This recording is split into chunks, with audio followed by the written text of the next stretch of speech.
இந்த வழக்கை பொறுத்தவரையில் கைது செய்யப்பட்ட நபரையும் தாண்டி ஒரு சிலர் அதில் ஈடுபட்டிருக்கக்கூடும் என்ற சந்தேகம் வலுவாக உள்ளது. ஆகவே அரசு, குறிப்பாக காவல்துறை,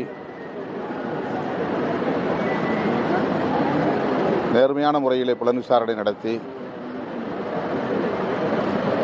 குற்றவாளிகள் யாராக இருந்தாலும் அனைவரையும் கைது செய்து உரிய நடவடிக்கை எடுக்க வேண்டும். கைது செய்யப்பட்ட நபருக்கு உடனடியாக பிணை வழங்கக்கூடாது. அவரை சிறையில் வைத்தபடியே புலன் விசாரணையை முடித்து குற்றப்பத்திரிகையை தாக்கல் செய்து வழக்கு விசாரணையையும் முடித்து தண்டனை வழங்க வேண்டும் என்று விடுதலை சிறுத்தைகள் கட்சி வலியுறுத்துகிறது. குறிப்பாக யார் அந்த சார்னு எதிர்கட்சியினர்லாம் நிறைய அதுதான் சொன்னேன். அந்த மாதிரி ஒரு சந்தேகம் இருப்பதனால்தான்